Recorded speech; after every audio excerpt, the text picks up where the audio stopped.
question one from Jimmy, and Jimmy is with an I. Jimmy asked this: I was wondering if you ever did the 10,000 hip thrust challenge that you talked about a while back. If so, what were the results? If not, is it worth it for me to try it, or is there a reason you don't try it, such as overtraining? Well, I did it. Yeah, in fact, I did it twice. And this would have been, as I speak, about a year ago at this time, because I finished them up when I was with Tim Anderson doing original strength workshops in England and Denmark.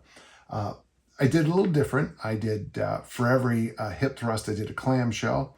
I used Brett Contreras's glute loops, and I had, most of the time I did, for every hip thrust, I would do clamshells.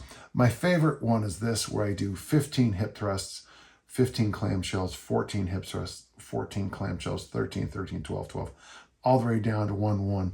And I had the math figured out for that, and it worked out great. The goal, just like with the swing, was to get 500 a day. And between the two different kinds of numbers I use, it was really quite remarkable.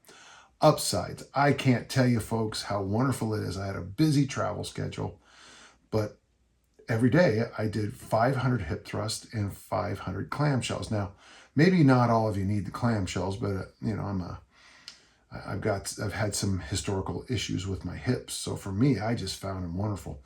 The other thing, Jimmy, is that for me and the way I'm built, doing hip thrusts really makes my lower back feel great. I just do them on the floor, as I often note at workshops. I always have my thumbs driven into the ground, so my palms in the back of my hand. So I'm not in this position. Instead, I'm in this position. I lock out the hip thrust and I bring it back down. I lock it out, bring it back down. A fun way to do the clamshells, is to stay in the up position for the clamshells. So you're in that glute bridge position, you do the 15. That is usually a good idea for 15 and 14. And frankly, I can't do it. Maybe I've done it a few times to 13 or 12, but the tension on the glutes is so high, I didn't. Is it a good thing to do?